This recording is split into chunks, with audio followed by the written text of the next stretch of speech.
piece for the catalogue in January, I was immersed in a project that was, for me, a new action.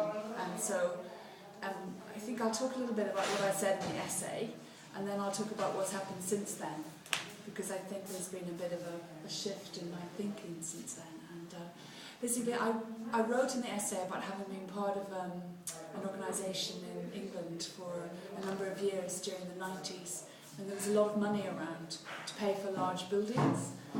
It was the lottery, and I felt that coming here to Bilbao that there were a lot of interesting questions around the fact that this was a new building, around the idea, well, a new old building, around the idea of exchange and the marketplace as a social space, where culture was one of the ingredients of a much bigger sort of architectural kind of concept. And we had the idea of Bilbao as a cultural tourism centre, a lot to do with the creative economy, that you can build large symbolic flagship buildings and people will come. So it's not so much about what you put out from a location, but what people coming in. So it's the pull kind of economy. And I like the idea that within the context of this new building, we could reflect on what I call the currency of exchange, which is something that relates very closely to the idea of dialogue and the dialogic, which I have learned a lot about through being in Brazil.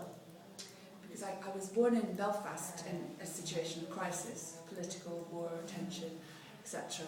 And through art, culture and relationships, I found a kind of point of transcendence, which wasn't so much about trying to work on the ground with the day-to-day political problems, but somehow finding a space of abstraction beyond that through experimental art, theatre, the poetic. And then moving to England, where I was initially involved in performance, in really art, Boycean type art, where it's got a social context, but it's also about expression and form. And then somehow being a director in the Arts Council, where there was quite a lot of money around to give to artists working in very experimental and emergent ways, if you like, from the bottom up, and then finding a way to use a support structure from the top down to meet in the middle and to respond to that which was emergent and to make the structures reflexive and responsive.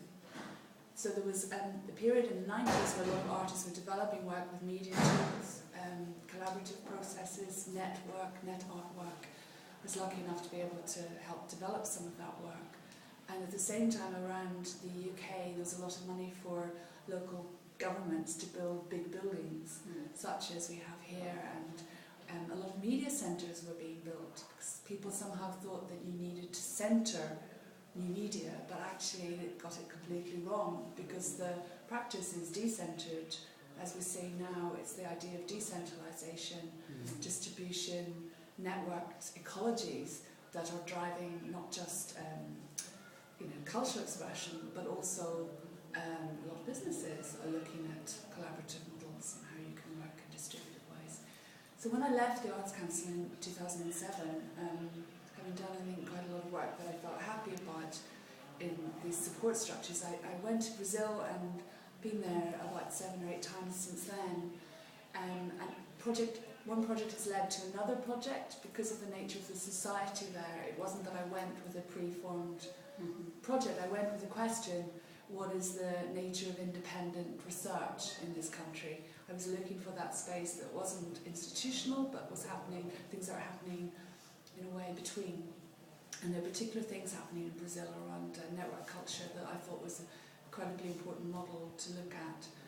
Because it's taking elements of models that we tried out in Europe in the late 90s, which were really structural, centred models, politically trying to influence policy, and something different was going on there, and I wanted to have a look, and found my way into kind of collaborative scenarios of a lot of people there, and I've organised some events there, I've been called a curator there, but my deeper interest was in the idea of the environment and ownership of land and ownership of resources, and not at all art within a gallery space, but the agent, art as an agent that can, whether through interdisciplinary collaborations or through autonomous actions, make something shift in a social sense that may not be apparent immediately. It might take decades. We're interested in these kind of things happening before they become acknowledged or recognised. And I think the book Molecular Revolution in Brazil, which I read after some of this work that I'd been involved with, I realised that there'd been a book written in the 80s that had in a way anticipated some of the things that I was looking at and learning from Brazil. And I did a report with Filipe Fonseca there on digital culture in Brazil, commissioned by the Dutch Ministry of Culture. Most of the people doing the mappings were Brazilian, but somehow I got asked to do it, and I co-authored it with Filipe.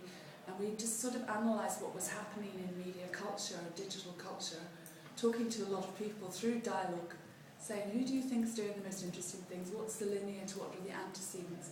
And realising that things like networks, dialogic, the idea of communicating at a distance, it wasn't just happening now. This was part of the Brazilian narrative for 70, 80 years. The whole idea of working with text, changing the language, taking a kind of approach to the colonial imposition of the language and remixing it way back from anthropomorphism and various things going on in the anthropology going on in the 20s, and kind of almost reverse engineering the European approach.